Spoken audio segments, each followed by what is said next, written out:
Buenos días, bienvenidos a la segunda sesión de las tertulias históricas de Panamá y lo Nuestro, una ventana abierta a la cultura, la nacionalidad, la educación y el respeto por lo autóctono, ahora en su versión digital.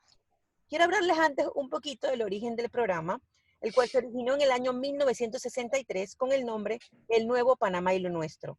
Para el año 72, su nombre fue acortado a Panamá y lo Nuestro. Ese mismo año se comenzó a producir el programa bajo el nombre Panamá y lo Nuestro igualmente para la televisión panameña como parte de los 5 suplementos semanales del programa Cocinemos con Rosita.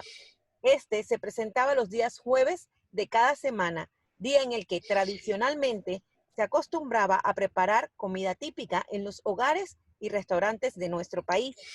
El segmento, bajo la conducción de Nilda Moreno, mostraba en vivo y en filmaciones las distintas manifestaciones folclóricas de nuestro país y, por supuesto, resaltaba la cocina típica panameña.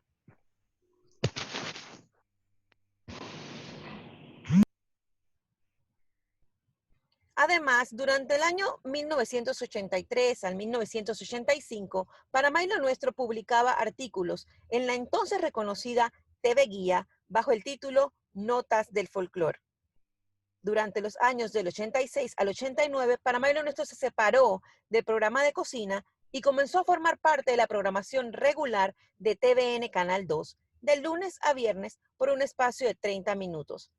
Además, durante todo este tiempo realizaron inserciones en los periódicos con suplementos. Ya en estos últimos 30 años, Panamá y lo Nuestro ha realizado actividades de tipo cultural, como exposiciones pictóricas de artistas panameños e internacionales, organización de encuentros nacionales e internacionales tipo ferias con artesanos y artesanas, realización de capacitaciones, conferencias, seminarios, talleres, paneles y mesas redondas de tipo folclórico, servicios de excursiones para city tours, compras, turismo interno, a contactos del extranjero, consultorías, investigaciones y asesorías, y ha servido de enlace para organización de actividades y eventos folclóricos con otros países, tales como Austria, Marruecos y República Dominicana. Aquí les muestro nuestras maneras de contactos: sitio web panamailonuestro.com, correo nmoreno@panamailonuestro.com, el teléfono de la directora Nilda Moreno, 6030-6996, y nuestras redes sociales en Facebook e Instagram, @mipanamailonuestro. Además, estamos empezando nuestro canal de YouTube, en el que es Panamá y lo Nuestro, y ya pueden encontrar este que ven aquí, que es la primera tertulia que tuvimos con la profesora Norma de Testa, y también ya está el conversatorio del día de ayer, que fue con la directora del Patronato de Panamá Viejo, Julieta Arango. Ya para mañana podrán también tener el conversatorio que vamos a tener hoy en día, la tertulia, con el doctor Guevara Mann. Sin más, le hago el pase a la directora para que salude y luego entonces haré la introducción de la biografía del doctor.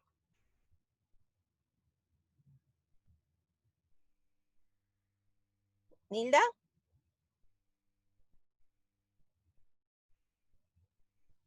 Gracias, Kadin. Buenos días.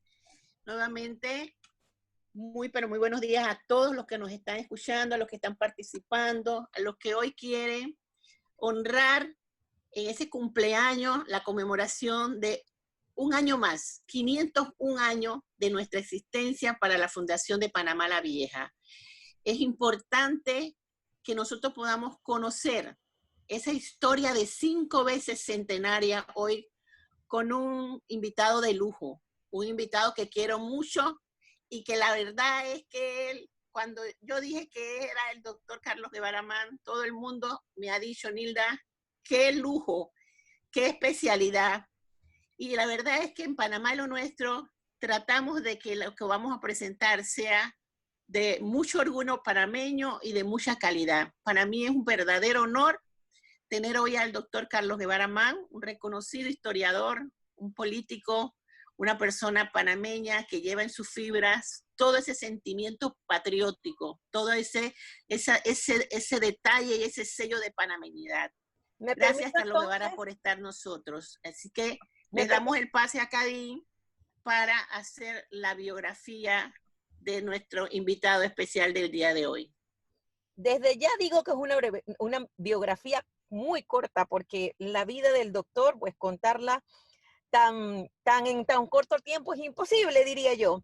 Pero el doctor Carlos Guevara Mann es doctor, pues porque recibió su doctorado en Gobierno y Relaciones Internacionales en la prestigiosa Universidad de Notre Dame, Indiana, Estados Unidos. Él se ha dedicado al estudio de la política comparada, las relaciones internacionales y a la historia política. Es autor de Panamanian Militarism, a Historical Interpretation de la Ohio University Press en el año 96 y Political Careers, Corruption and Impunity, Panama's Assembly, 1984-2009 de Notre Dame Press en el 2011, así como de numerosos artículos sobre temas políticos e históricos. Es actualmente profesor de Ciencias Políticas en la Florida State University, sede de Panamá, donde además dirige la maestría en Asuntos Internacionales. Anteriormente, ha sido profesor en la University of Nevada en Reno, Estados Unidos, y la Universidad del Norte en Colombia. El doctor Guevara Mann se ha destacado como columnista del diario La Prensa, comentarista sobre temas políticos y consultor de las Naciones Unidas. Bienvenido, doctor Guevara Mann. Conductora, señora Nilda, todo suyo.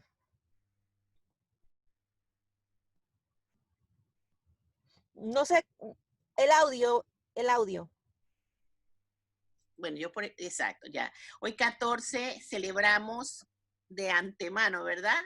Este cumpleaños virtual para nuestra patria. Festejar Panamá la Vieja, ¿verdad? El primer asentamiento español en el litoral del Océano Pacífico americano.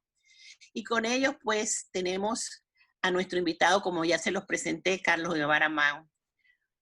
Un hombre que definitivamente vamos a deleitarnos en el día de hoy, como le dije, escuchando pues todas esas historias del 5 veces Panamá Centenaria. Entonces, con ustedes, el doctor Carlos Guevara Mann, para que inicie. Hola, Carlos. Buenos días, encantado de estar acá con ustedes en esta mañana, en vísperas del 501 aniversario de la fundación de la Ciudad de Panamá. Me da muchísimo gusto poder compartir con ustedes y sus oyentes algunos conceptos, algunas ideas. Espero que haya una participación nutrida y activa de parte de los oyentes, de los videntes también, porque hay personas que nos están viendo. Así es que vaticino que va a ser una conversación muy fructífera. Yo tengo, me parece que hay un micrófono que está abierto, dando algún eco. Yo tengo gran interés en los temas históricos, como lo señalaron ustedes, que tuvieron una amable presentación, que hicieron tan amable presentación de mi trayectoria. Estudié historia en Ohio University dentro del programa de estudios latinoamericanos, y siempre ha sido una disciplina que me ha llamado mucho la atención. Gracias a los estudios de historia que tengo allá, califiqué en Florida State University para enseñar historia. La universidad me aprobó para enseñar los cursos de historia en el pregrado y en el progrado, además de que escribí una tesis de historia. Y en mis trabajos de ciencia política siempre incluyo una aproximación histórica porque me parece que es una manera muy interesante de comprender los fenómenos políticos, por una parte, y por otra parte, una manera muy interesante de aprender acerca de nosotros mismos. Yo les digo a los estudiantes muchas veces que la historia y las ciencias políticas nos pueden ayudar no solamente a comprender la sociedad mejor, sino a comprendernos nosotros mismos mejor. Así es que me encanta poder tener esta oportunidad para conversar un poquito de historia y compartir con personas tan queridas como lo son ustedes.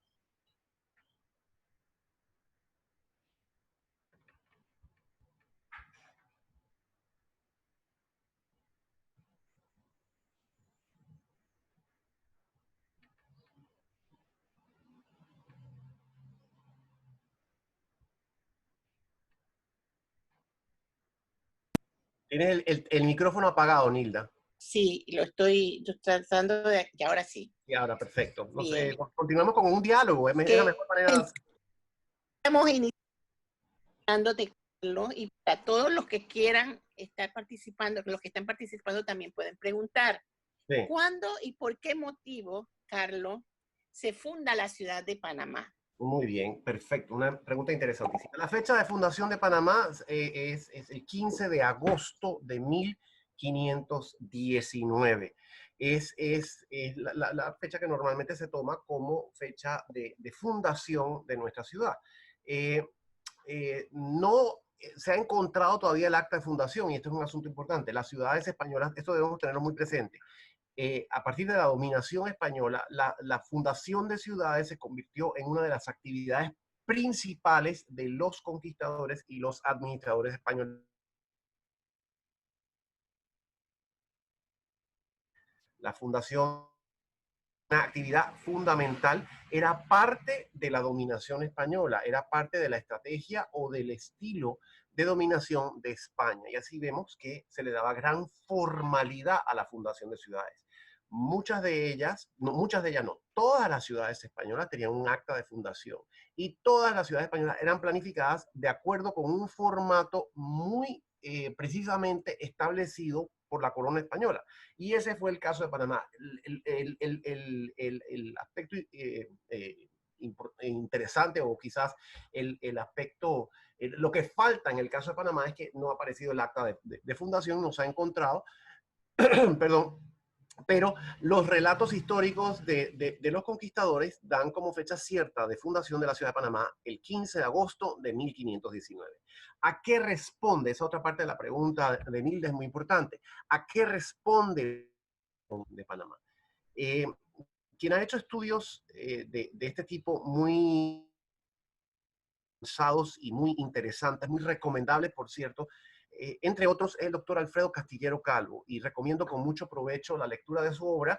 Muchas de sus obras pueden conseguirse en el internet directamente, y un estudio muy completo sobre la dominación de España en Panamá se provee en la Historia General de Panamá en el primer volumen, en el cual el doctor Castillero tiene varios artículos, varios capítulos, sobre todo un capítulo atinente a la fundación de ciudades, entre ellas la ciudad de Panamá.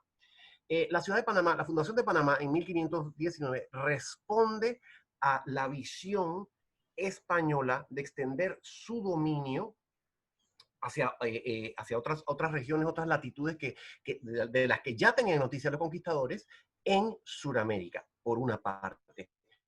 Pero también responde a la visión y a la idea que tenían de establecer un vínculo, un nexo y una conexión con Oriente. Inicialmente, recordemos, estamos en 1519, inicialmente no se tenía conocimiento. A ver, había noticias, pero los españoles no habían llegado a Perú, llegarían a Perú y la conquista del Perú sería posterior, 1531, 1532. No existía, existían noticias, pero ellos no habían corroborado directamente la existencia de estos depósitos de metales en Sudamérica, especialmente la plata peruana. Pero sí sabían que si se seguía navegando hacia Occidente, se iba a llegar al lejano Oriente. Algunos pensaban que inicialmente, obviamente, por por supuesto, ¿no? Inicialmente, cuando llegó Colón, existía la idea de que estas eran las islas que estaban en la parte, islas que estaban cercanas a Zipango y Catay, que eran como llamaban a, a, a, a Japón y a China. Después se fueron dando cuenta que era un nuevo continente, y cuando Balboa cruzó el istmo de Panamá en 1513, fue muy claro que esta era una masa continental distinta y que Panamá era un istmo y que había un mar importante hacia el sur que Balboa lo denominó Mar del Sur. Entonces la ciudad de Panamá se funda en 1519 como un punto importante en esa interconexión que España tenía planificada, habiéndose percatado de la importancia del Mar del Sur, de la posibilidad de alcanzar el Oriente a partir de una navegación por el Mar del Sur, y también tomando en cuenta las perspectivas que había en esas tierras hacia el sur, o sea, las tierras de Sudamérica, acerca de las cuales había noticias especialmente referentes a la posibilidad de que hubiesen grandes riquezas por conquistar en esos territorios, en esas latitudes. Entonces, sí, el doctor Castillero tiene esta observación muy interesante. Dice, si vemos el mapa de Panamá, la ciudad de Panamá se funda en línea recta con nombre de Dios, casi que en una línea recta. A ver, la cartografía en ese momento no estaba tan desarrollada como está hoy, no había GPS y no había ese tipo de instrumentos que hoy nos permiten acercarnos muchísimo más a la realidad, pero la verdad es que el análisis cartográfico que hicieron, el análisis geográfico que hicieron, les permitió ubicar a la ciudad casi que en línea recta con este otro punto en el Caribe que observaron ellos, o que determinaron ellos que era el mejor lugar para establecer un puerto que conectara con España.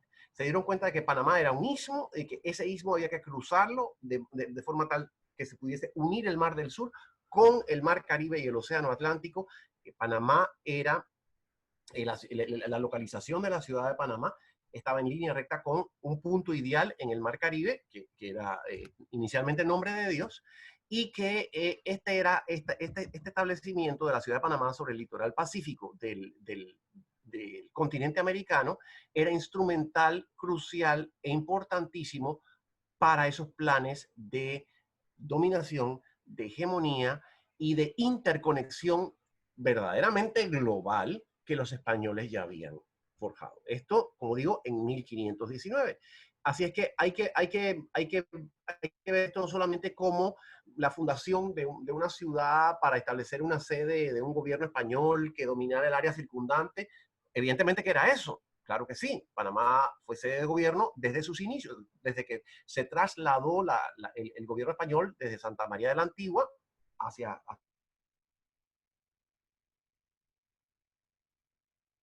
en Panamá. Y recordemos, no podemos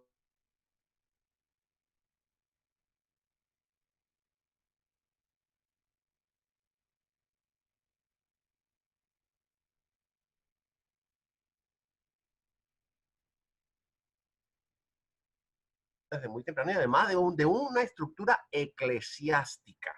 Así que, por supuesto que sí, inicialmente fue una sede de gobierno desde los principios, desde el principio, para gobernar el área circundante, pero al mismo tiempo había un plan de proyección global, proyección regional para España y proyección global. Y Panamá forma parte de eso desde sus inicios. Y es muy importante tenerlo en cuenta. Me parece muy bien, porque para el acercamiento de los 500 años vimos la trascendencia de Panamá, no solamente como tú lo dices, las ruinas, sino que Panamá siempre ha sido un punto estratégico totalmente militar y comercial. Ha sido una ruta trazada específicamente en aquel momento para aquellas conquistas de los españoles y de ingleses y qué sé yo, pero también esa ruta comercial para las grandes ferias que se ocasionaban en aquel momento. Bien interesante, miren. Sabemos, Carlos, que han habido varios emplazamientos en este lugar, ¿verdad? Específicamente en la zona originalmente ocupada por una comunidad aborigen. En esta razón, el sitio en Panamá la Vieja se han encontrado evidencias arqueológicas de culturas precolombinas. ¿Nos puedes hablar algo de eso, sobre específicamente esos emplazamientos? Claro que sí, claro que sí. Es una pregunta, otra pregunta muy interesante y muy atinente a esta reflexión que estamos haciendo hoy. Quería advertirle, discúlpame antes de que la persona que quiera también puede totalmente interrumpir y abre su micrófono y le pregunta al doctor, porque aquí esto es una tertulia. Magnífico, y me encanta que podamos tener esta tertulia y Sí. este diálogo que me parece tan fluido y tan interesante. Bien, quisiera aproximarme a la respuesta por dos vías distintas. En primer lugar, hablar un poquito acerca del antecedente del sitio. Y en ese sentido, la Fundación de Panamá la Vieja ha hecho un trabajo maravilloso, porque cuando fuimos a la escuela no nos enseñaron nada de eso.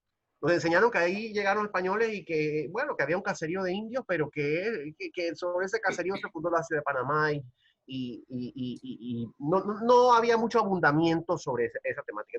Entonces, el museo, y si no lo han visitado, cuando se pueda, cuando salgamos de este ridículo confinamiento, creo que sería muy valioso que se pudiese hacer una visita, los que no han tenido la oportunidad de asistir, porque hay unos aprendizajes muy buenos que se pueden adquirir. Entiendo que ayer tuviste de expositora a la directora del museo. Así es. Y sí, Excelente fue. sí, y la verdad es que la presentación que hace el museo es muy buena, porque nosotros tenemos 500 años de estar aquí en esta ciudad, pero antes de eso hay una historia de 1000 años. Se Así es. calcula que la presencia aborigen en esta área, pues en el área de Panamá la Vieja, 100 años antes, perdón, 1000 años antes de la Fundación Española, lo cual me parece interesantísimo. Y ahí en el museo se ven algunos vestigios, hay unas muy buenas explicaciones de cómo eran las dinámicas en este caserío indígena, cuáles eran las actividades, cómo estaba organizado, cuáles eran las jerarquías que existían. Era un mundo bastante organizado, una situación bastante organizada y bastante jerárquica. Y es importante entender que los españoles en parte escogen este lugar porque ya aquí había una presencia humana y había una presencia humana que era bastante exitosa en el sentido de que había sido longeva, había durado 1000 años. Bueno, ellos no sabían que había durado 1000 años, pero sabían que la gente estaba aquí, que podía subsistir. Eso era muy importante. Dice el doctor Castillero, en uno de los capítulos que mencioné, que uno de los temores que había entre los pobladores españoles de Santa María la Antigua relativos a su traslado a la Nueva Panamá era que aquí no tuviesen que comer. Entonces, los españoles se dieron cuenta que estos indígenas estaban acá, que aquí había una abundancia de al menos peces, crustáceos, que había cultivos, así fuesen nativos. A los españoles inicialmente no les gustaban mucho los cultivos nativos, aquello del maíz sobre todo y los frijoles, que eran básicamente los elementos fundamentales de la dieta indígena, no era muy atractivo para los españoles. Ellos estaban habituados a una dieta distinta, y en Santa María la Antigua, que como sabemos queda sobre el Mar Caribe, había mayor acceso a esos productos que eran más atractivos para ellos. Entonces tenían miedo de que, uno de los miedos que tenían era que ese traslado para acá iba a tener un impacto en su seguridad alimentaria. Esto es algo interesantísimo. Entonces, Pedrarias, el conquistador español que funda la ciudad de Panamá, escoge el sitio, nos dice el doctor Castillero, entre otras razones, ya hablé de las razones geográficas, pero además de eso buscaron un sitio donde hubiese presumiblemente un suministro más o menos estable de comestibles. Entonces, esa es la primera observación que quiero hacer. La observación que quiero hacer, la primera, es que aquí hay una presencia indígena que se remonta un milenio antes de la llegada de los españoles, en primer lugar. En segundo lugar, creo que es interesante e importante que recordemos que la ciudad de Panamá no solamente ha tenido una sede o un emplazamiento, sabemos que ha tenido dos, pero lo que mucha gente no recuerda o no conoce es que en realidad se supone que ha tenido 3 emplazamientos. El primer sitio, nos dice el doctor Castillero, donde o el sitio donde originalmente se fundó la ciudad, estaba localizado en lo que hoy es Coco del Mar. Y esto es interesantísimo. Y no se han encontrado las evidencias documentales suficientes, pero sí hay indicios bastante ciertos para poder recuperar esa historia. Entonces, el lugar inicialmente escogido por Pedrarias y los otros conquistadores fue Coco del Mar. Por algún motivo que desconocemos, ese sitio, ese emplazamiento se movió, pónganse que 1 kilómetro, ¿no? Un poquito más hacia el este, que es lo que hoy conocemos como Panamá la Vieja. Pero, como dije, el acta de fundación no ha aparecido, así es que no tenemos con exactitud, no conocemos con exactitud las razones por las cuales se dio ese movimiento un poco hacia el este. Y la ciudad estuvo allí hasta 1671, estuvo localizada allí hasta 1671, cuando sufrió el ataque de Morgan y una destrucción a partir de un incendio muy devastador. Y en ese momento se toma la decisión de trasladar la ciudad, traslado de la ciudad. Hay algunos que hablan de que se fundó Panamá la Vieja y después se fundó Panamá la Nueva. Eso no es correcto. La ciudad de Panamá tuvo una fundación el 15 de agosto de 1519 y tuvo un emplazamiento en Panamá la Vieja. Bueno, este original que les hablé de Coco del Mar, del cual no hay mucho, no es muy conocido este hecho, pero sí lo destacan los historiadores. Entonces, el de Panamá la Vieja y posteriormente el traslado de la ciudad que se formaliza en 1673, ¿cierto? 2 años después del ataque de Morgan se formaliza, en enero de 1673, se formaliza ese traslado al denominado sitio de Lancón. ¿Y por qué se llamaba el sitio de Lancón? Porque estaba protegido por el cerro Ancón hacia el norte, el Mar del Sur hacia el sur y el cerro Ancón hacia el norte proveían algún tipo de protección y se tomó la decisión de que fuese una ciudad amurallada y sobre eso podemos hablar un poquito más adelante. Notemos esa diferencia. Panamá la Vieja no era una ciudad amurallada, era una ciudad abierta.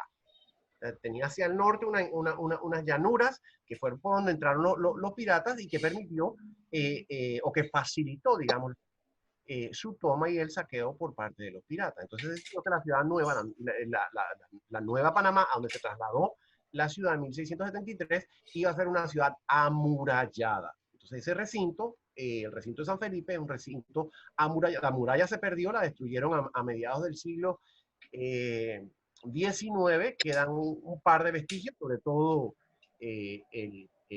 la fortaleza de las bóvedas, y ahí donde está la Plaza de Herrera hay parte del muro, queda eso, no queda mucho más, pero originalmente era una ciudad amurallada para protegerla de los ataques de los piratas y de ataques de otro tipo. Hay otras razones también que es interesante explorar. Interesante. Doctor, me gustaría...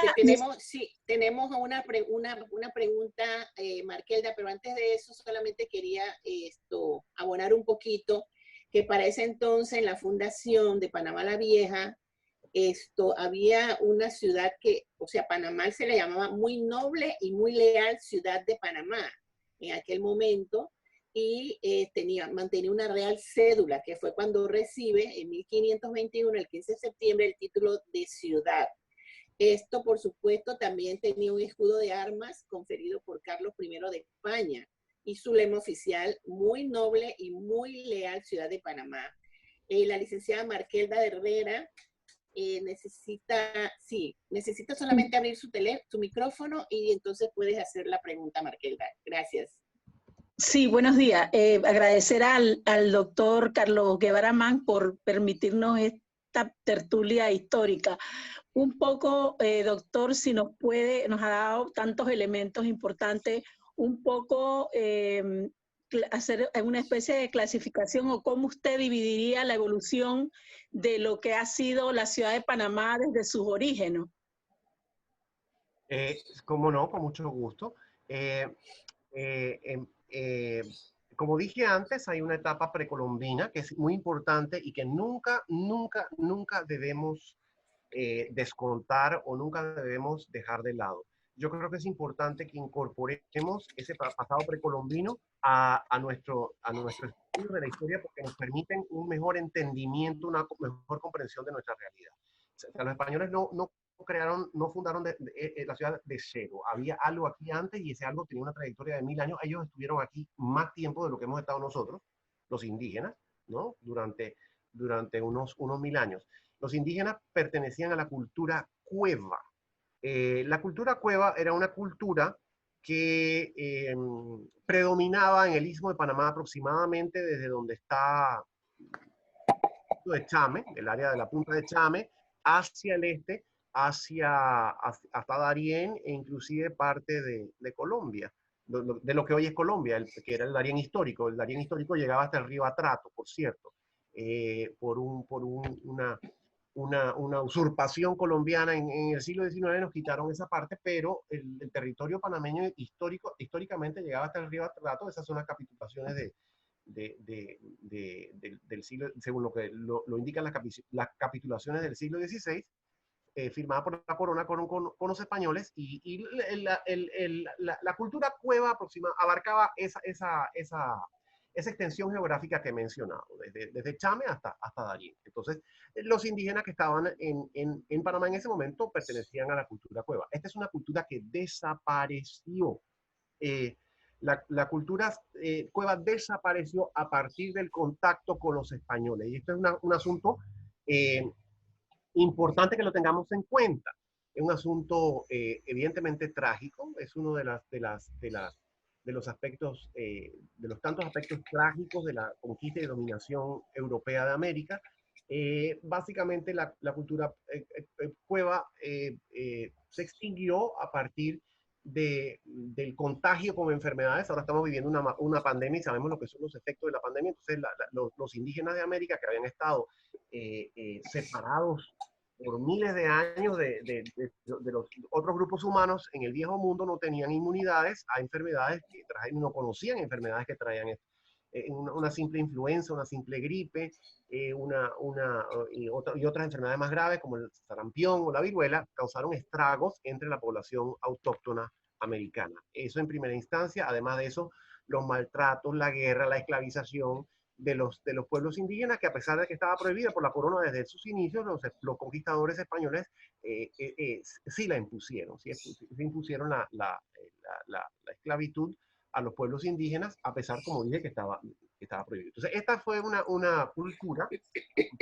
cueva que desapareció. Entonces, yo creo que para responder la pregunta de la licenciada Markelda, hay que recalcar esto que ya dije antes. Hay una primera etapa que es una etapa precolombina.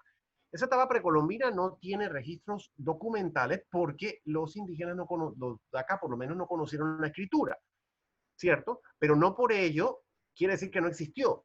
Entonces, ¿a qué recurrimos para recuperar ese pasado? Recurrimos a la arqueología, recurrimos a la antropología, podemos recurrir inclusive a las ciencias naturales, al estudio de la botánica, de la biología más generalmente, y a esas disciplinas que nos ayudan a recuperar ese pasado que es parte de nuestra realidad. Bien, entonces, la primera etapa, que como dije, es la etapa a partir de la fundación, una fundación que según tenemos noticias se protagoniza en Coco del Mar, pero poco después se mueve una distancia hacia el este y que tiene lugar o se escenifica en Panamá la Vieja, en la Vieja Panamá. Entonces ese es un periodo que se extiende desde 1519 hasta 1671, ¿cierto? Hay un poco más de un siglo, algo así como un siglo y medio de historia de la ciudad en ese emplazamiento. Una segunda etapa que se escenifica desde 1673 en adelante a partir del núcleo conocido hoy como el Casco Viejo. Era el recinto de San Felipe, que era un recinto amurallado, como dije antes, y el recinto amurallado, dentro o en ese recinto amurallado vivían los que se llamaban los vecinos de la ciudad.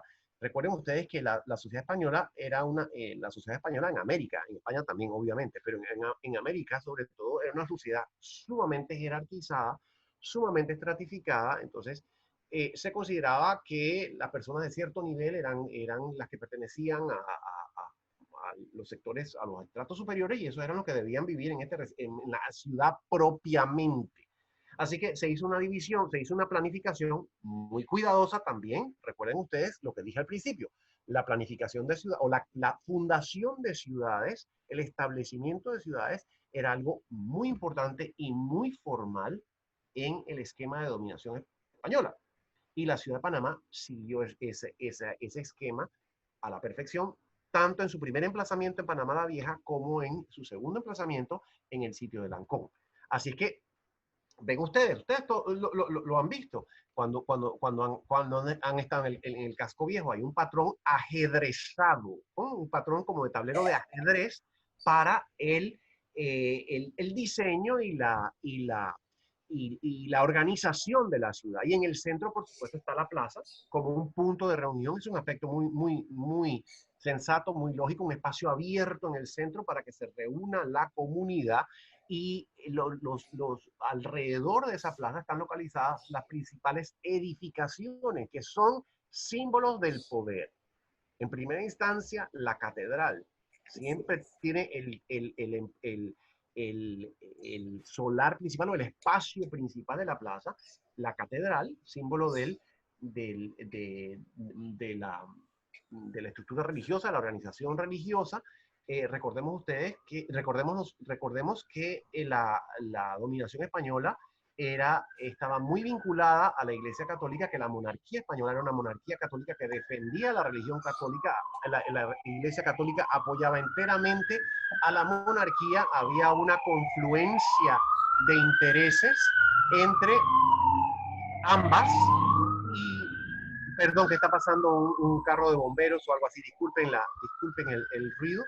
Y eso quedaba simbolizado, entre otras cosas, entre esta presencia importantísima que tenía la iglesia a través de sus estructuras físicas y también de sus estructuras de poder en los dominios españoles en América. Además de eso estaba el Cabildo, que era la sede del gobierno municipal, un gobierno compuesto de las personas del estrato superior. No vayamos a pensar que era una estructura democrática, para nada. El cabildo estaba compuesto por las personas que tenían posiciones de influencia y de prestigio en este sistema. Estaba también en muchas ciudades, no era el caso de Panamá, pero en muchas ciudades la sede del gobierno territorial, o sea, el gobierno de la provincia o el gobierno del área geográfica más extensa, ¿cierto? En Panamá no fue el caso. En Panamá el gobernador tenía su sede en lo que hoy es la presidencia, ¿cierto? ¿No? Entonces, pero en muchas ciudades era así. Y además de eso, alrededor de la plaza estaban los edificios o las casas, las residencias, los establecimientos pertenecientes a las personas de mayor jerarquía en un sistema absolutamente jerarquizado. Como dije, era una ciudad que tenía a su alrededor muy pequeña, que estaba diseñada de acuerdo con este tablero, esta idea del tablero de ajedrez, ¿verdad? No se llamaban avenidas, ¿no? En el tiempo colombiano se llamaban carreras, pero bueno, que van de norte a sur o de sur a norte, y las calles que van de este a oeste. Y ese pequeño recinto amurallado, ahí era donde vivía la gente principal.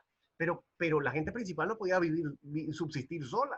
Necesitaba el apoyo de personas que, de otros estratos, porque así era como estaba organizada la sociedad. Pues no estoy diciendo que esto era algo bueno, estoy sencillamente explicando cómo era que estaba organizada. Las personas que vivían allá adentro necesitaban el apoyo, los servicios de personas de otros estratos sociales. ¿Y dónde residían estas? Bueno, si no eran esclavos que pertenecían a los propietarios principales, los esclavos, muchos de ellos, o todos, en el caso de los esclavos que eran para el servicio doméstico, todos con sus amos en las casas de los amos. Había secciones para en las casas, en las propiedades, para los dueños y también para los esclavos. Una situación horrorosa, pero le estoy contando cómo era. Y los afrodescendientes libres personas de lo que se llamaban las castas, o sea, de una composición racial mixta, una composición étnica mixta. Esas personas vivían afuera de la muralla, ¿no? Vivían en lo que vendría a ser Santana, y otras partes aledañas, principalmente Santana en los inicios, después esa parte exterior se fue extendiendo. Entonces, de ahí vienen las expresiones extramuros, o sea, fuera de la muralla, e intramuros, y también vienen las expresiones los de adentro y los de afuera. Los de adentro, la gente principal, fulano de tal, es de adentro. Eso significa que esa es una persona que tenía un estatus más elevado que el que vivía afuera. Entonces, los de adentro y los de afuera era como una discriminación, ¿no? ¿Cómo no? Era una discriminación, era un sistema discriminatorio, pero es lo que existía. Entonces, esa fue la segunda gran etapa en la historia de la ciudad de Panamá a partir de 1673. Y desde ese núcleo, desde ese pequeño núcleo de San Felipe, la ciudad se fue extendiendo y saliéndose de ese recinto, porque la población fue creciendo, porque la economía del país fue dinamizándose a lo largo de los siglos, y obviamente tenía que crecer. Ahora, un aspecto muy importante que determinó el patrón de crecimiento de la ciudad de Panamá fue la creación de la zona del canal a principios del siglo XX. La zona del canal no siempre estuvo allí, y los lectores los oyentes más jóvenes quizás nunca conocieron la zona del canal, pero quienes hemos estado por aquí un poquito más de tiempo nos acordamos de la zona del canal, que era un enclave, verdaderamente un enclave que tenían los estadounidenses, a ambos lados del canal, y que se estableció en virtud del Tratado del Canal de 1903. Y ese enclave determinó que la ciudad de Panamá creciera de forma alargada hacia el este. Entonces, el crecimiento de la ciudad de Panamá ha sido irregular, inadecuado, y poco planificado, en parte por esa razón. Ahora, la zona del canal se acabó hace 40 años, así que desde entonces ha habido oportunidades para planificar mejor, y la verdad es que no las hemos aprovechado. Pero es importante tener en cuenta que ese patrón de crecimiento hacia el este que tuvo Panamá a partir de la explosión demográfica y el crecimiento económico que se suscitó a partir de las obras del canal, responde a ese. Porque fíjense ustedes, si no hubiese estado la zona del canal, la ciudad de Panamá quizás hubiese crecido de una forma más ordenada alrededor de ese núcleo histórico, pero no fue así, creció hacia el este. Bien, creo que me he extendido un poco en la respuesta, pero espero que algo haya podido aportar. Buen día. Sí, tengo una pregunta. Sí. Voy a decir que si se podría decir que los indígenas podían entrar a la Torre Panameña, o nada más fue usado por los españoles que estaban en Panamá en ese tiempo. No escuché bien la pregunta. Dije que si se podría decir que los indígenas que estaban en Panamá podían usar la Torre de Panamá cuando ya estaba construida, o nada más fue utilizado por los españoles que estaban en Panamá. La torre la construyeron los españoles. Entonces, ¿No podían entrar los indígenas adentro? que si podían entrar los indígenas. Sí, podían entrar a la Torre de Panamá. O sea, la torre es la torre de la catedral. Si había indígenas en ese momento viviendo en la ciudad, lo que pasa es que la ciudad fue construida sobre el caserío de indígenas. Entonces el caserío desapareció. Algunos indígenas probablemente fueron asimilados a esa estructura española de ese momento, pero como sirvientes, quizás hubiesen ingresado a la estructura de dominación en los estratos más inferiores de esa sociedad.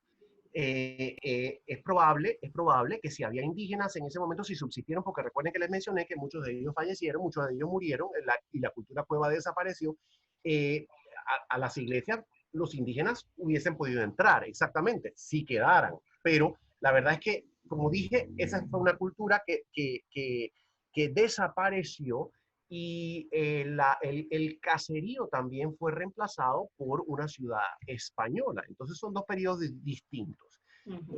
Los indígenas tenían otras creencias religiosas, anteriores a la introducción del catolicismo en Panamá y en otras partes. A partir de la dominación española, de la conquista española, los indígenas adoptaron forzosamente las creencias católicas, así que evidentemente los indígenas que hubiesen subsistido sí habrían participado de la vida religiosa, inicialmente como una imposición. Inclusive hay algo muy interesante, como parte de la dominación española, los españoles tenían una división. Y esto también lo explica muy bien Castillero Calvo en su libro, que como dije, en su obra, que como dije es muy recomendable. Había pueblos de indios y había pueblos de españoles.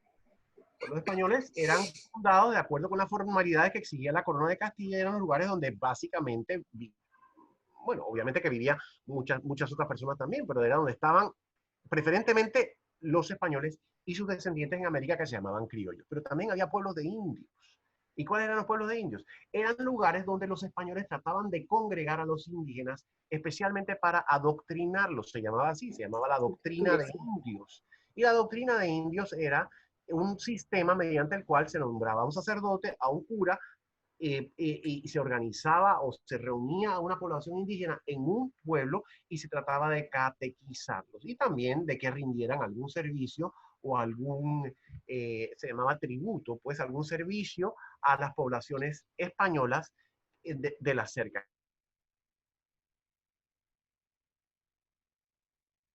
De Panamá, o pueblos españoles, por ejemplo. La ciudad de Panamá era una ciudad, un lugar de españoles. La ciudad de Natá también, Natá de los Caballeros, la Villa de los Santos, ¿verdad? Y algunas otras. Pero también había pueblos de indios. ¿Cuál era un pueblo de indios muy conocido? Penonomé. Por ahí está Rosabel, aquí en saludo nuevamente. Penonomé era pueblo de indios originalmente. Eventualmente se fueron asentando familias españolas latifundistas y fue convirtiéndose en un centro de poderío latifundista para el área de Coclé, para la provincia de Coclé. Pero originalmente se creó como una doctrina o como un pueblo de indios. Todo esto va evolucionando de una forma muy interesante y hasta compleja a lo largo de los 300 años de la dominación española, porque no podemos olvidarnos de eso. De nuestra historia de 500 años, el periodo más largo en nuestra historia de 500 años, el periodo más largo es el de la dominación española y es el que menos conocemos. Entonces, esto es un llamado de atención para que estudiemos ese periodo histórico con un poco más de detenimiento. Y si hablo de la historia, digo que el periodo español es el más largo, pero si hablo de la presencia humana, que abarca también el periodo precolombino, ese es inclusive muchísimo más largo. Ya dije que los indígenas tenían 1000 años de estar viviendo en el sitio donde estaba Panamá la Vieja, antes de la llegada de los españoles. O sea que ese periodo es muchísimo más largo que el periodo histórico de la ciudad.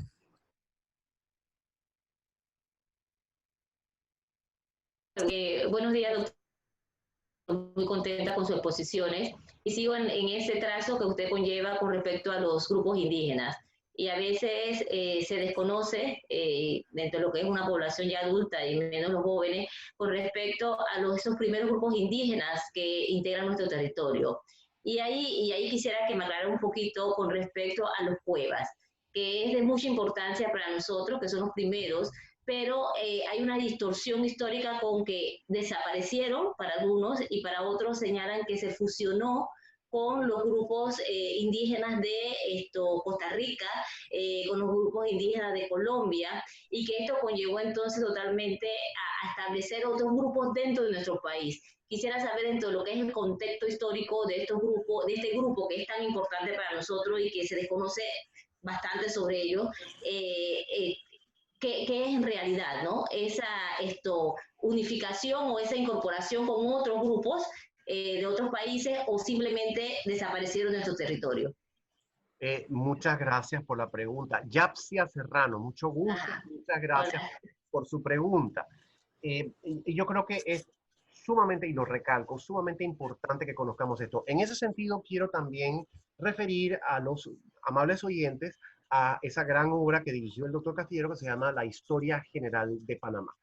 Y hubo el año pasado una nueva edición, la Nueva Historia General de Panamá, y sus dos capítulos iniciales por el profesor Cook, el doctor Cook y un coautor, hablan precisamente acerca del tema que pregunta Japs. La presencia humana en Panamá tiene quizás 10.000 años, poco más, poco menos. Estamos hablando aquí de cientos y en términos de cientos y de miles de años, ¿verdad? Y es, como dije, como no hay, tenemos que recurrir a la arqueología y a otras disciplinas que no son la historia para recuperarlas. Entonces, esa recuperación se hace un poco difícil y tenemos que aproximarnos con mucha calma, con mucha cautela y con mucho cuidado para evitar generalizaciones y para evitar errores. Pero, en fin, la presencia humana tiene en Panamá alrededor de unos 10.000 años, es lo que se calcula, ¿verdad? Entonces, hay sitios que tienen la presencia más antigua, el área central, las provincias centrales, el área al oeste de Coclé, la provincia de Herrera, provincia de Los Santos, esa parte de Veraguas. Esa área central del país es quizás la parte donde hay una mayor trayectoria y mayor antigüedad. Pero también había una presencia importante en el Darién.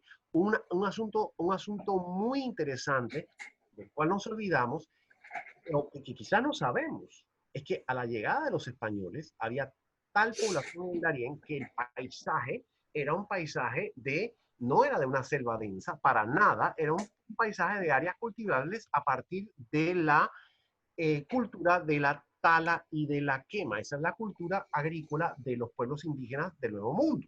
Y les funcionaba porque no había tal presión demográfica que se dañaba el suelo. Pero a veces había excesos o a veces había desbalances o desequilibrios, como en el caso de los mayas en Centroamérica, que se supone que fue por una intensificación de esa agricultura que la cultura maya, la civilización maya decayó. Entonces eso es importante también tenerlo en cuenta. Normalmente ellos practicaban esa cultura y normalmente les funcionaba bastante bien. Es lo que se ha podido saber a partir de los estudios arqueológicos que tenemos. Entonces, la parte del Darién era una parte que estaba cultivada en muchas secciones. O sea que no es que Balboa tuvo que penetrar una selva virgen y densa, como nos imaginamos que es el Darién.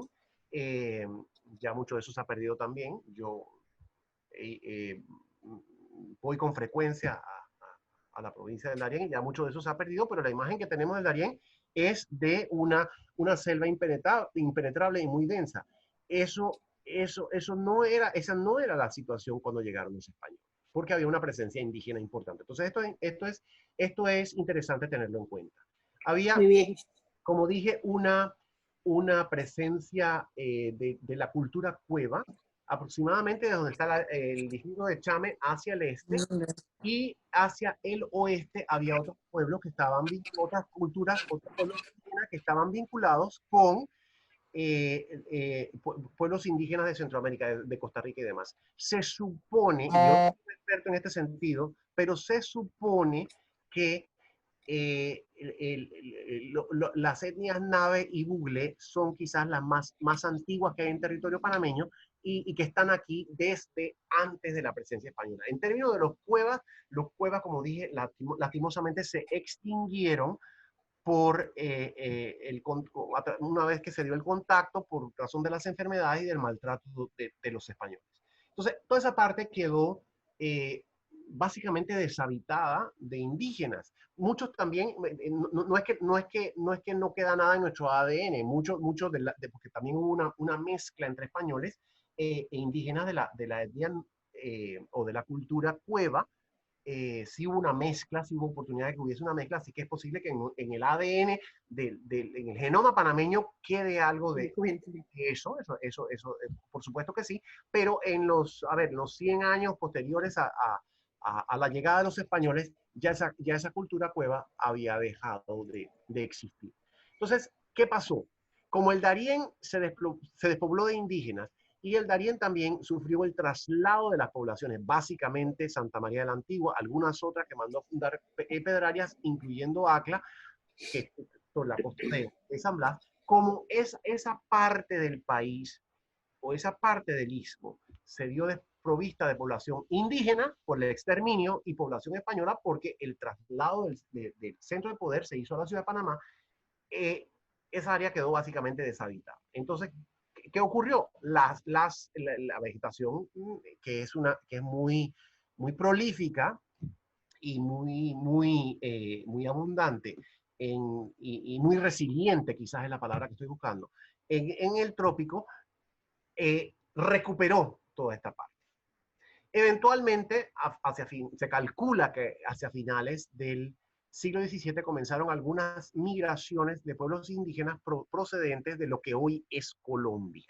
De lo que hoy es Colombia. Entonces, pues era otra la configuración y la organización territorial. Entonces, entre estos pueblos tenemos inicialmente a los cunas, que migraron desde lo que hoy es Colombia y fueron ocupando primero el Darién y después del Darién se movieron hacia la costa de San Blas y después de eso hacia las islas, ¿cierto? Y además del pueblo cuna, también migró desde el sur hacia el Darién inicialmente los pueblos, las etnias Emberaz y Wounán. Entonces, esas etnias no estaban inicialmente en territorio panameño. Evidentemente que son etnias americanas, etnias que estaban desde sus orígenes en tierra americana. Pero en el Istmo de Panamá no se encontraban en el Istmo de Panamá. Esas vinieron después a partir de estas migraciones que describo. Lo cual es muy interesante y es una cosa que no nos enseñan tampoco. No nos dicen que tenemos pueblos indígenas que están aquí en territorio panameño desde tiempo inmemorial, como probablemente son las etnias Nove y Bugle, y tenemos algunas que desaparecieron, como la cultura cueva, y tenemos otras que vinieron desde partes más al sur, como son la etnia Cuna, la Emberá y la Wouna. En términos de los pueblos indígenas que estaban hacia el oeste, que se supone que son las Naves y los Bugles, su cacique más representativo o su líder más representativo es Urraca. Ese grupo, por la presión de los españoles que fueron creando, como dije, tanto pueblos de españoles como pueblos de indígenas hacia el oeste de la ciudad de Panamá, por la presión esa, algunos de estos pueblos indígenas, de estos grupos indígenas, emigraron hacia las montañas para protegerse de la invasión española. Y ahí vemos que desde ese tiempo hasta estos momentos, parte de o muchos de estos pueblos o muchas de estas poblaciones tienen sus sitios de residencia y de vida en las montañas. Se fueron a las montañas huyendo a la presencia de los españoles. Muy bien. Tenemos una pregunta por parte de Rosabel. Adelante, Rosabel.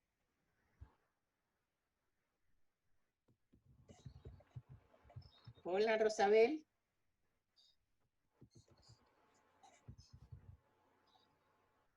Rosabel. ¿Aló? El micrófono está cerrado, Sí, Rosabel. Sí, buenas. Ajá. Sí, muy interesante, Carlos. En verdad, la población indígena también era parte de mi pregunta, pero ya la has cubierto. En verdad, cuando se fundó Penonomé en 1581, había habido un traslado no solo a Penonomé, sino a Antón y Natá de mucha población indígena, y vemos que precisamente el sitio Conte ha servido para el estudio sobre estas poblaciones. Mi pregunta específica es, ¿qué perspectivas ves hoy para el futuro de la ciudad de Panamá? Muy importante que consideremos eso, sobre todo en vísperas de este aniversario. Yo creo que yo creo que es importante que haya en Panamá que surge en la ciudad de Panamá un movimiento ciudadano para recuperar esta ciudad. Yo siento que la ciudad la hemos perdido a intereses que son ajenos a los intereses ciudadanos, Aquí predominan intereses comerciales, intereses inmobiliarios. No es que sea malo, no es que sea malo que haya comercio y no es que sea malo que haya intereses inmobiliarios. Nada de eso es malo, pero yo creo que tiene que haber la visión y la idea de que la ciudad es para los ciudadanos. Ciudadanos es una palabra que proviene de ciudad. Y la ciudad tiene que proveer un entorno adecuado para el desarrollo de la ciudadanía. Entonces tiene que haber espacios que permitan ese desarrollo de la ciudadanía. La privatización y la mercantilización de los espacios públicos es un fenómeno del Panamá reciente y lo vemos de muchas maneras. Algo acerca de lo cual yo me he quejado muchísimo es el hecho de que Panamá es una ciudad donde no se puede caminar. Panamá es una ciudad y no se puede caminar, ¿por qué? Porque ahora quizás se puede caminar un poquito más porque hay un confinamiento, ¿no? En cierto sentido, porque si uno sale a la hora que no es la suya, entonces tampoco puede caminar, pero en el sentido de que quizás esos espacios no están tan ocupados como de costumbre. Pero tenemos una ciudad de aceras o andenes, como les dicen también, aceras rotas, angostas, ocupadas, privatizadas, acaparadas, ¿no? Es algo tan básico como es, una ciudad donde no se puede caminar, una ciudad donde hay ruido, donde predomina el caos y el desorden vehicular, ¿cierto? Una ciudad donde no hay suficientes espacios públicos. Cuando la gente se quiere reunir en Panamá, ¿a dónde va? Tiene que ir a un lugar privado para departir allí. Hay algunos parques, la gente no los usa mucho porque tampoco hay una cultura de usar los parques, ¿cierto? No hay muchos parques y no hay una cultura de usar los parques. En otras grandes ciudades, ¿dónde se reúne la gente? La gente se reúne en esos espacios verdes que son espacios comunes. La idea de la plaza, acerca de la cual hablé hace un poco. Las ciudades españolas tenían su plaza principal y tenían otras plazas que eran sitios de reunión, ¿cierto? Para que el público pudiese, la gente que vivía allí en la ciudad pudiese convivir. Aquí no tenemos espacios de convivencia, a no ser que sean espacios pagados. A no ser que uno pueda ir a un restaurante y pagar lo que tenga que pagar por ese consumo, a una cafetería. Lugares, el concepto de lo público está totalmente degradado y lo hemos perdido. Eso es algo que hay que recuperar para la ciudad. Y un orden también. No es posible que en Panamá no haya barrios residenciales. Pónganse ustedes a ver, ¿qué barrio residencial hay en Panamá? En la ciudad de Panamá.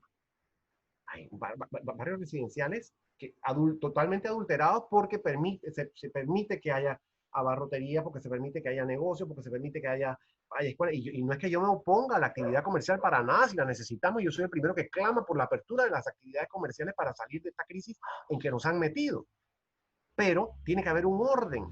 No es posible que haya una fábrica al lado de una casa o de un sector donde viven personas, no es posible que haya actividades de diversos tipos que hasta son peligrosas para la salud de las personas y peligrosas para la sana ocupación y habitación de las personas y para la tranquilidad de las personas. Áreas residenciales se perdieron en Panamá. En Panamá en los años iniciales del siglo XX comenzó un movimiento en este sentido. Se creó el barrio de la Exposición, luego el barrio de Bellavista, que eran barrios residenciales. Sí, eran barrios residenciales para la gente de recursos, pero después fueron desarrollándose barrios, la idea de que había que crear barrios residenciales para gente de clase media. Por ejemplo, Betania, por ejemplo, Miraflores, otros sectores de la ciudad con esa idea, barrios residenciales para que la gente de clase media pudiese tener una sana convivencia, una sana habitación. Eso lo hemos perdido en Panamá. Entonces hay mucho desorden, mucho caos urbano y sobre todo ese predominio de una idea de que la ciudad es un sitio de explotación comercial. La ciudad no es predominantemente un sitio de explotación comercial. El comercio, la actividad inmobiliaria, las actividades económicas de otro tipo son parte de un sustento de una vida ciudadana y ese tiene que ser nuestro norte. Tenemos que recuperar la idea de que la ciudad es el hábitat de quienes, de los ciudadanos y que las actividades que se desarrollan en la ciudad deben estar en función de los ciudadanos, no los ciudadanos en función de una explotación comercial. Muy bien, vamos a pasar a Concadín, que ya tiene algunos comentarios, Carlos, y si hay alguna última pregunta, estamos ya casi sobre el tiempo. Sin embargo, pues queremos mantener el formato del programa. Adelante, Cadín. Sí, bueno, creo que hay una pregunta. El señor Luis Adolfo tiene la mano levantada, ya la señora Rosabel hizo pregunta y Yapsia creo que también realizó ya la pregunta. Así que, señor Luis Adolfo. ¿Sí? ¿Me escuchan? Sí. Sí, te escuchamos, Luis. Saludos. Sí, básicamente ya me quedó claro de que no hay estudios sobre la cultura cueva, ¿no? Pero yo te quería preguntar, hace años en los libros de historia de los que estudió mi papá, yo los leía y aparecían la referencia de dos asentamientos o pequeñas ciudades, pueblos, en las riberas del río Pedregal. Yo tuve la oportunidad de estar en estos lugares, pero pese a que se les dice que son ciudades perdidas o pueblos perdidos, ¿tienes conocimiento de estos lugares y si fueron construidos previamente a la ciudad de Panamá? Ok, en primer lugar sí quería hacer un señalamiento. No es que no hay estudios sobre los cuevas. Hay noticias de ellos, de los cronistas, de los primeros cronistas de la dominación española. Hay noticias sobre ellos y sí hay estudios, pero arqueológicos. No hay mucho estudio histórico profundo, porque como dije, es el desafío fundamental que hay al respecto de los pueblos precolombinos, es que no hay testimonios escritos, pero sí hay disciplinas que nos ayudan, como son la arqueología, la antropología y otras, a recuperar este pasado. O sea que no es que no hay nada, sí, obviamente que sí hay referencias, sobre todo entre los cronistas, y después ha habido estudios de otro tipo que nos ayudan a acercarnos.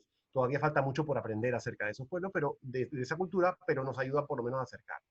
Bien, yo creo que es muy interesante que en los alrededores, y esto es algo que creo que la pregunta de Luis es excelente, es algo que hemos perdido de vista por ese crecimiento desordenado que ha tenido la ciudad de Panamá. Pero en los alrededores de ese núcleo, en los alrededores de ese núcleo histórico, tanto la vieja Panamá como sobre todo como la nueva Panamá, había poblados, había haciendas, había fincas, había una ocupación humana muy interesante, muy interesante. Entonces, hay noticias de que hacia el este, muchas de las familias radicadas en el casco viejo de Panamá tenían intereses, digamos, rurales en áreas como Pacora. Había fincas, había haciendas en áreas como Pacora, como Chepo, inclusive hasta tan lejos como Chepo. Y en la parte transísmica, y esto se vincula un poquito a lo que has dicho acerca de Pedregal. En la ruta de tránsito, en la ruta transísmica, había una población importante, había muchos caseríos, había muchos pueblos. Porque a lo largo de toda esa ruta había servicios de apoyo a los viajeros, a la gente que hacía ese trayecto entre un mar y otro. Entonces, esta era un área de gran ocupación humana. Alguien que estudia muy bien esa historia y que realmente la ha recuperado es la doctora Marixa Lazo en un libro que yo creo que todavía no tiene una traducción al español, me parece que viene en camino, pero en inglés el libro se llama Erased, o sea, borrados, ¿verdad? Esa historia de la ocupación humana y de alguna manera u otra, asentamientos o movimientos o presencia humana en el área de Pedregal y otras partes, como lo menciona Luis, se vincularía a este patrón de poblamiento y de presencia humana en la ruta o en la zona de tránsito, ¿verdad? Entonces, Pedregal quedó fuera de los límites de la zona del canal. Pero lo que quiero decir es que está en el área transísmica, en el corredor transísmico del país. Entonces, lo que quedó dentro de la zona del canal, ahí había muchos pueblos, como dije, esos pueblos subsistieron hasta principios del siglo XX. Esas poblaciones, Gorgona, Gatún, Cruces, Chagres. Chagres era el nombre de la población que había al pie del castillo de San Lorenzo. Ahí había una población, no, porque por ahí era donde entraban los barcos. Ahí atacaban los barcos, ahí bajaban pasajeros y la población de Chagres, que era una población histórica de Panamá, esa población de Chagres, la gente que vivía allí, estaba a cargo del traslado de estos pasajeros Chagres arriba, ¿verdad? Hasta la venta de cruces.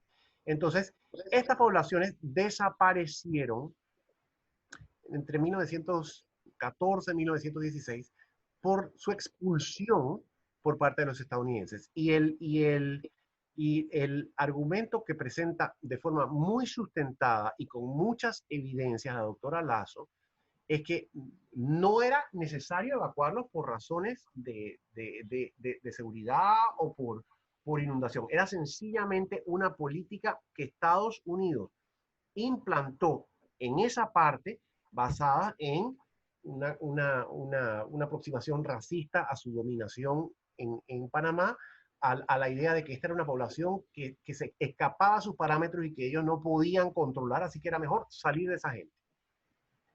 No era la idea tampoco de que desaparecieron los pueblos por inundaciones. Sí hubo algunos que hubo que mover por la creación del lago Gatún, pero no es aquella idea de que estos pueblos se perdieron.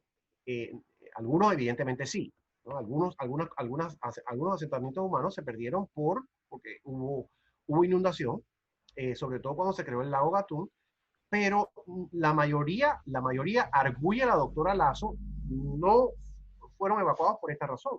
La mayoría fue evacuada porque Estados Unidos no los quería allí. Eso es muy interesante. Entonces, yo creo que el libro de la doctora Lazo es marca un hito extraordinario y muy importante en esa recuperación histórica, porque a nosotros no se nos ocurre hoy, como muy bien lo ha dicho Luis, no se nos ocurre que había una presencia histórica en Pedregal. Pensamos que Pedregal es uno de los suburbios de la ciudad de Panamá. Pero no pensamos que allí hubo algo mucho tiempo antes. No pensamos que en otros lugares también había una presencia humana en todo ese corredor, importantísima. Dice la doctora Lazo, que era probablemente el área geográfica de mayor concentración de población en Panamá, que había aproximadamente unas 60.000 personas allí, y esas personas fueron evacuadas. Así que yo creo que es muy importante que todo esto lo tengamos presente. Muy bien, gracias, Karim. A ver si nos haces la foto para prepararnos entonces ya al cierre. Primero quería mencionar unos comentarios. Perfecto, dale adelante. Después la foto y vemos entonces la foto y puedo tener el audio, el micrófono abierto para hablar algo sobre eso, ¿verdad? Uy, el doctor también si quiere decir algo. Perfecto. Solamente quería pues comentarle al doctor que tiene muchas felicitaciones por ser pues tan excelente invitado. Aquí hay algunas preguntas que han hecho. El señor Luis Adolfo que había comentado en un inicio que cuando construyeron un edificio por Coco del Mar habían encontrado restos de un asentamiento de un grupo originario. No sé, me imagino que es como consultándole al doctor si sabe sobre ese tema de... Sí. Efectivamente. Nada más que para acotar ese punto. Efectivamente, allí había un caserío de indígenas también. Y como dije, el lugar inicial, de acuerdo con el doctor Alfredo Castillero Calvo, el lugar inicial de asentamiento fue Coco del Mar. ¿Por qué? Por el caserío y porque había acceso a alimentos, sobre todo alimentos procedentes del mar. El doctor Castillero menciona mucho los crustáceos, evidentemente que también peces. Entonces había un caserío indígena allí, además de un caserío indígena, probablemente estaban vinculados porque estaban muy cerca, ¿verdad? El caserío en lo que es Panamá, lo que después fue Panamá la Vieja, pero en Coco del Mar también. Entonces, evidentemente que sí, eso es totalmente correcto.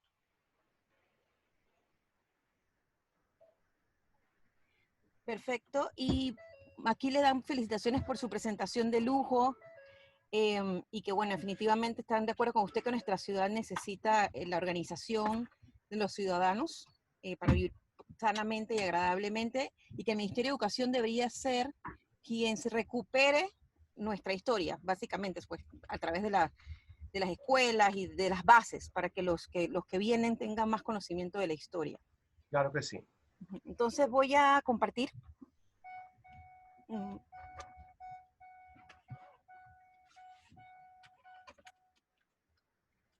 presentación. Los micrófonos son suyos. ¿Suyos míos? De Carlos. Sí. Sí, gracias, gracias, muy amable. Una bellísima foto, verdaderamente. ¿Esa foto de dónde viene? Bueno, es del internet, abajo está el artista es Arjona, Aristides Arjona. Una foto bellísima, bellísima, bellísima que nos pone en primer plano la ruina de la catedral, la torre, la famosa torre, y en segundo plano el Panamá moderno. Yo quisiera agregar nada más que un aspecto importante, y es que las ruinas de Panamá la Vieja, ahora que las vemos aquí, las ruinas de Panamá la Vieja se mantuvieron en un abandono casi que hasta principios del siglo XX. A principios del siglo XX, una vez que se fundó la República de Panamá, la Segunda República en 1903, hubo un movimiento importante por afianzar las bases de nuestra nacionalidad. Y se recurrió, entre otros aspectos, a Panamá la Vieja. Entonces, Panamá la Vieja y esa torre que ven ustedes allí se convirtió para estos forjadores de nuestra identidad a principios del siglo XX en un símbolo muy importante de la panameñidad. Y en consecuencia, tiene la Torre de Panamá la Vieja una presencia cultural importante, una presencia importante en nuestra cultura, en nuestro imaginario colectivo, en nuestra literatura, ¿cierto? Y yo creo que esto es algo que también es digno de mención. Quiero destacar en este sentido de recuperación de esas ruinas y puesta en valor de ese patrimonio como un instrumento para afianzar la identidad nacional a intelectuales panameños quizás un poco olvidados, como Octavio Méndez Pereira, como José de la Cruz Herrera. Me parece que su nieta Lil María está entre las personas que nos han sintonizado hoy, y el doctor José de la Cruz Herrera fue uno de los primeros que se dedicó a escribir sobre las ruinas de Panamá la Vieja y a contribuir en ese esfuerzo patriótico por apuntalar la identidad nacional con con fundamento, entre otras cosas, en este pasado que representan las ruinas de Panamá la Vieja. Es un proyecto cultural muy interesante, un proyecto cultural no exento de críticas, evidentemente que se puede señalar el proyecto este como un proyecto eurocéntrico, un proyecto que deja de lado o deja por fuera otros elementos que son importantes como el pasado indígena y demás, pero bueno, es lo que había en esa época y a mí me parece que es un esfuerzo muy loable y un esfuerzo muy interesante. Participaron los historiadores de ese Panamá. Los castilleros, no ya Castillero Calvo, sino los tíos, Castillero Reyes, Castillero Pimentel, Octavio Méndez Pereira, a quien ya mencioné, Susto, Arce y Sosa, que son los autores de la primera historia de Panamá. La historia de Panamá, el compendio de historia de Panamá de Arce y Sosa, ¿cierto? De los inicios de la República. Esos son trabajos que forman parte de un proyecto de recuperación y puesta en valor de nuestra historia para apuntalar la identidad nacional. Y en ese sentido, Panamá la Vieja, que vemos en la imagen, tiene un papel importante. Todos nos identificamos con esa torre. Y como dije, no está esa aproximación histórica no está exenta de críticas, pero es muy fácil criticar, ¿cierto? Es muy fácil criticar sin ponernos a ver qué es lo que estaban tratando de hacer estos señores a principios de la República. José de la Cruz Herrera y otros, ¿qué trataban de hacer?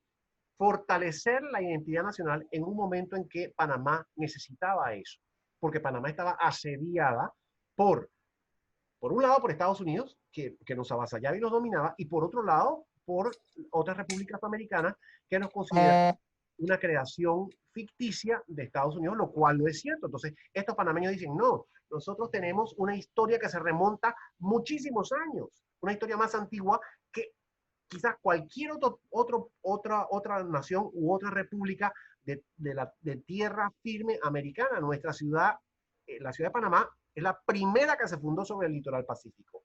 Y para testimoniar esto tenemos las ruinas de Panamá la Vieja. Así que como parte de ese esfuerzo por apuntalar la identidad nacional, se comienza a recuperar. Sí hubo intervenciones, como todos recordamos esas intervenciones, porque muchos las vimos. Yo crecí yendo a pasear a Panamá la Vieja, y la verdad que la intervención inicial que se hizo ahí para recuperar el sitio fue una intervención que no se conciliaba con la realidad histórica del sitio. Eso se corrigió más adelante, se ha corregido recientemente. Pero en fin, yo creo que es importante que tengamos también presente esa función o ese papel o esa simbología de Panamá la Vieja como un elemento importante para fortalecer nuestra identidad nacional. Asimismo, doctor, es importante e interesante saber que esto es una extensión territorial de 5.800 metros de áreas cuadradas, donde a un costado se encuentra la antigua Plaza Mayor, y que se puede visitar el Museo del Sitio de la Plaza Mayor, que cuenta con diferentes salas para contar su historia a lo largo de los 1500 años, con una maqueta que recrea toda esta extensión de la ciudad antigua. Y definitivamente se ve la parte prehispánica, lo colonial y lo moderno. Además de esto tenemos también un interesante centro de investigaciones patrimoniales, que este último fue dedicado y está dedicado a la investigación de la historia, de la arqueología, de la ecología y de la conservación de los bienes y la gestión de los sitios de interés patrimonial. Además cuenta con algunas librerías, unas facilidades como son la librería, la sala de museos y otros temas como la oficina. Inclusive está el Mercado Nacional de Artesanía Panameña. Panamá Vieja. Que, a ver, Perdona, alguien tiene su micrófono abierto y está interrumpiendo tu interesante intervención. Así que yo quisiera que la persona que tiene el micrófono abierto, por favor, lo cierre para que podamos escuchar lo que nos estás compartiendo, que me parece muy valioso.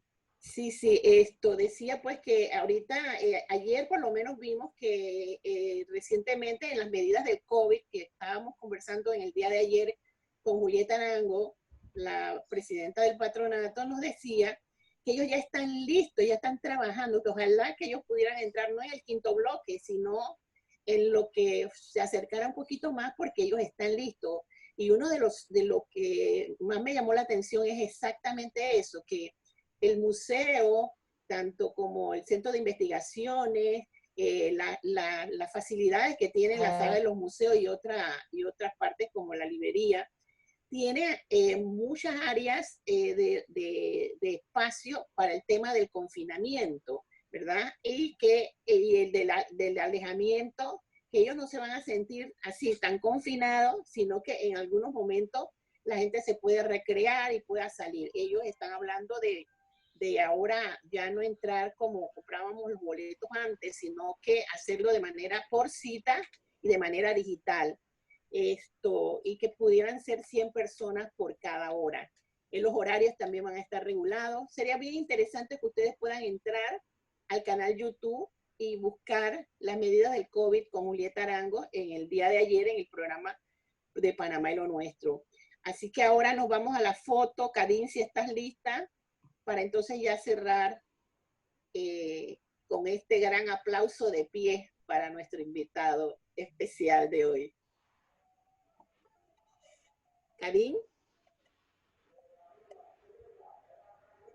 ¿Aló? Sí. ¿Vuelvo a compartir las fotos? No, las fotos de nosotros, del grupo. Ah, ok. Okay. La foto del grupo. Entonces abran todos. Yo quería hacerle pregunta a esta. Tengo una pregunta por aquí. Dígame. ¿Quieren hacer una pregunta? Yo solamente quería saber un poquito más, bien cortito, porque sé que ya se está acabando la intervención, pero sí me interesaba conocer un poquito más a fondo sobre Panamá cuando estuvo asentado en el Darién, porque así como bien usted lo mencionaba hace un rato, la época precolombina no ha sido muy documentada, pero siento yo también que la ciudad de Panamá en Darién tampoco ha sido muy documentada y es como parte de nuestra historia y de nuestro antecedente y del por qué tuvimos que mudarnos acá a Panamá la Vieja. Un poquito saber sobre esa génesis. Bueno, voy a hablar muy brevemente porque ya es mediodía y nos tenemos que ir. Ya. Sí. Pero sí le recomiendo en primera instancia y con mucho provecho que busque la obra de Castillero Calvo, la puede conseguir en internet, que busque también la historia general de Panamá. Yo no sé cuánto está disponible de eso en internet y cuánto está disponible físicamente, pero verdaderamente que es una obra muy, muy, muy completa y muy interesante que puede aclararle algunas de esas dudas. Menciono brevemente un poquito de la cronología. El primer contacto europeo lo realiza Rodrigo de Bastida en 1501. 1502 se acerca se acerca Colón y Cristóbal Colón en su cuarto viaje y hay la primera fundación, que es en el norte de Veraguas, Santa María de Belén. Esa fundación fracasa. Y no es hasta 1510 cuando hay evidentemente que entre todos esos años hay varias exploraciones, pero solamente conocían el litoral Caribe o el litoral Atlántico. Atlántico no es la palabra correcta, el litoral caribeño de Centroamérica y la costa norte de Sudamérica, porque todavía no pensaban que había, que esto podía ser un istmo, que podía ser un continente, no estaban seguros, pero no lo habían corroborado con exactitud. Entonces, la primera fundación, digamos, más sólida y más permanente fue Santa María la Antigua en 1510. Y Santa María la Antigua sobre el litoral caribeño, evidentemente porque no conocían el otro litoral todavía, no tenían esa noción. Santa María la Antigua, que queda en la desembocadura del río Atrato, cerca de la desembocadura del río Atrato en el Golfo de Urabá, y como dije, esa era una parte que correspondía históricamente a Panamá desde las capitulaciones de este momento hasta mediados del siglo XIX, cuando Panamá era parte de Colombia, hubo un acto arbitrario por parte del Congreso de Colombia y nos quitaron toda esa parte. O sea que el Darién histórico de Panamá llegaba hasta el río Atrato. Y ahí perdimos un montón de extensión territorial por una arbitrariedad del Congreso colombiano. Justo Arosemena, entre otros, se opuso, pero no se aclaró ese asunto y esa es otra historia a la cual podemos dedicar otro tema. Pero en fin, esa era parte del Darién histórico y Santa María la Antigua era la sede del gobierno español en estos territorios y además la sede de un obispado, ¿cierto? Recuerden ustedes que hablé antes acerca de que los españoles establecieron su gobierno civil, una presencia militar y además una estructura eclesiástica. Todo esto era parte de su esquema de dominación. Y el primer sitio donde lo establecieron en tierra firmeamericana fue Santa María la Antigua, que era parte del Panamá histórico, del Darién histórico. Hoy eso queda en Colombia, pero eso es digamos que por una aberración que ocurrió en el siglo XIX. Pero eso era parte del Panamá histórico y del Darién histórico. En años recientes, equipos colombianos, inclusive de la Universidad del Norte en Barranquilla, una universidad a la cual estuve yo vinculado como profesor durante un tiempo, han realizado trabajos de excavación y de recuperación arqueológica en ese sitio. Y ojalá que se pueda popularizar o divulgar con mayor ímpetu esa información porque es muy importante para nosotros. Bien, cuando Balboa en 1513 hace la ruta y avista el Océano Pacífico, que en realidad lo que avistó fue el Golfo de San Miguel, el gran Golfo del Darién, ¿verdad? Ahí fue donde llegó. Pero ese Golfo de San Miguel es parte de lo que él llamó la Mar del Sur, que a su vez es parte del Océano Pacífico, ¿cierto? O sea, cuando él avista el Mar del Sur, en ese momento se dan cuenta de que Panamá es un istmo y que está en una angosta, una delgada cintura de tierra entre dos mares. Y se dan cuenta, el que se da cuenta de eso es el malvado de Pedrarias, que probablemente es el conquistador más malo que hubo, pero se dio cuenta de eso.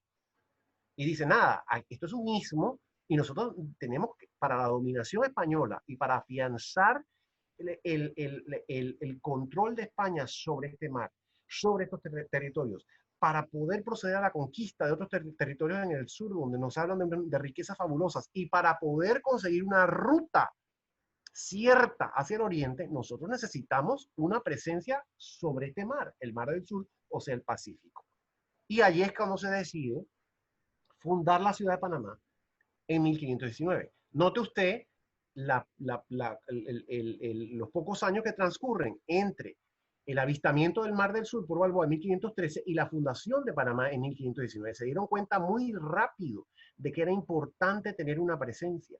Y así se estableció la primera ciudad de Panamá. Entonces, Pedrarias ya tuvo esa visión, como dije, el conquistador más malo que nos podemos imaginar, pero tuvo esa visión, la visión de que la ciudad, y venía con autorización y facultades concedidas por el rey para afianzar el dominio español. Y eso fue lo que hizo. Dijo, bueno, en esta ciudad, a partir de esta ciudad, es que vamos a extender nuestro dominio sobre el Mar del Sur hasta el oriente y extender nuestro dominio hacia el sur, hacia estos territorios fabulosos de los que nos han hablado y que tienen mucho potencial de explotación, porque su idea era explotar para enriquecerse ellos y enriquecer a la corona. Entonces, por eso es que se traslada a la ciudad de Panamá la sede del gobierno español en 1519. Muchísimas gracias. Bueno, ya se le comenta. Buenas tardes. Mi nombre es Rosa María Aguirre. Hola, Carlos. Buenas tardes, encantado. Mucho gusto, profesora. Saludos. Bien, gracias. No, fabuloso el programa. Quería aprovechar para felicitarlos. Y como están tocando el tema del Darién, de las poblaciones, y se mencionó hace un momento a el que fue primer rector de la Universidad de Panamá, Méndez Pereira, yo quería nada más mencionar que ciertamente él fue un excelente escritor, un rescatador de nuestra historia, y tiene un libro muy hermoso.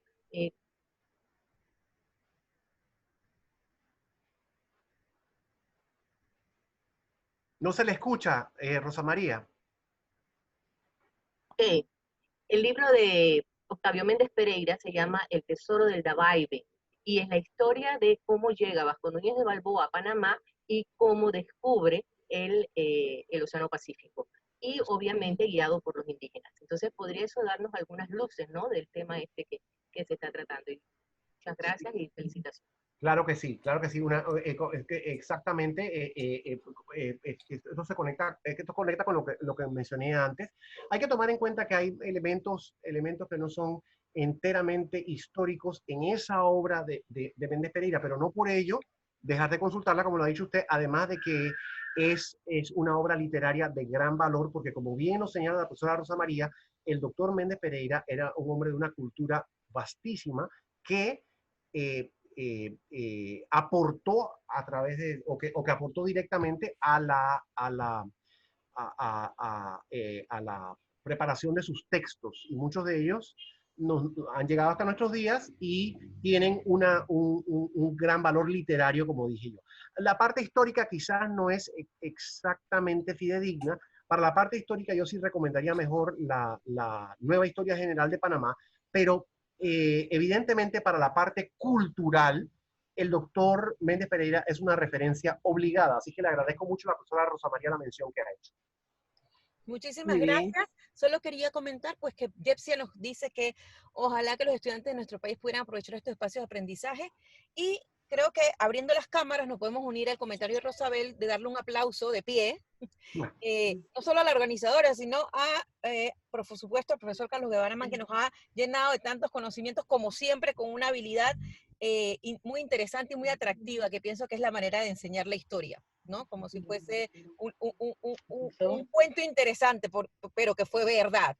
Y el storytelling es lo que lo hace ser atractivo. Entonces, pues si pueden abrir sus cámaras para tomar la foto, a los que están presentes, por favor.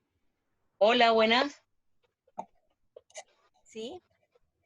Mi hija Lorena quiere decir algo, si pueden, por favor. Por supuesto. Gracias por la oportunidad de que nosotros, la juventud, podamos escuchar o informarnos de nuestra historia.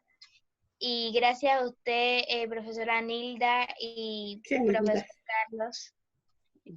Y a todos, muchas gracias por la oportunidad. Encantado. Muchas gracias por estar en sintonía. Encantada, Lorena, encantada, porque tú siempre estás no solamente con las mujeres de nosotras, del movimiento de mujeres, sino con la historia, y eres una chica bien actualizada y te felicitamos por eso.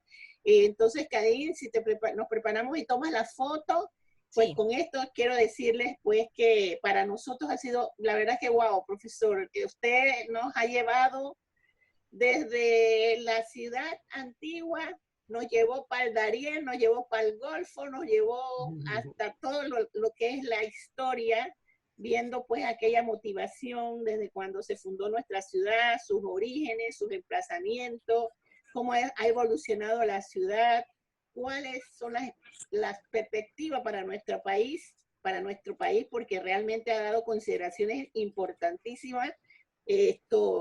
Esta visión de conjunto que usted tiene para remediar algunas cosas y algunas fallas o algunas debilidades que a veces por no citar personajes o gobiernos, el Estado panameño tiene la importancia de hacer un trabajo con aquellas personas como usted, con aquellos talentos humanos que tenemos como recursos muy nuestros, ¿verdad? Que no tenemos que salir a buscar a ninguna persona afuera que nos cuente nuestra propia historia. Usted es uno de ellos y la verdad es que para mí ha sido un honor que usted esté en las pantallas de Panamá y lo Nuestro, un programa muy panameño, un programa que es una ventana abierta a la nacionalidad, como lo dije, a la cultura y al respeto por lo autóctono.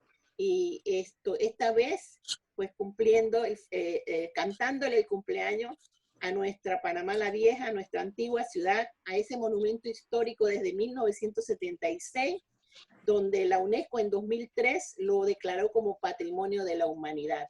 Así que, profesor, las cámaras de Panamá y lo Nuestro siempre serán suyas. Yo sé que usted es un hombre que pasa todos los días en este asunto y que no es fácil, pero irremediablemente cuando escogemos ser profesor, esto es como los médicos, ¿verdad? Que no descansamos. Y es importante esta labor que usted hace y Dios quiera que podamos entonces, esto ya lo hace, ya esta parte la hace Kadin, de subir a cada uno de los dominios, a nuestra página web, a todo lo que es Facebook, a todo lo que es Instagram y ahora al canal YouTube, para que puedan ver este interesante video y se los pasen a sus hijos, ¿verdad? Quiero darles las felicitaciones a muchos estudiantes que vi también aquí en pantalla, público que está presente y que necesita obligatoriamente a veces porque es parte de la historia, pero no lo veamos en un sentido obligatorio, veámoslo con ese sentido de panameñidad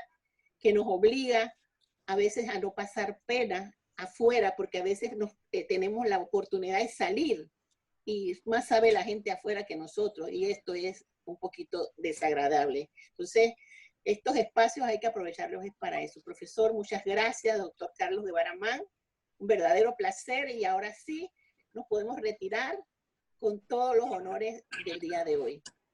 Muchísimas gracias entonces por haber estado conectado a Panamá y lo Nuestro. Ya para mañana va a estar en sus canales de YouTube y nos vemos para la próxima. Hasta luego. Hasta luego, muchas gracias. Gracias. Bye bye.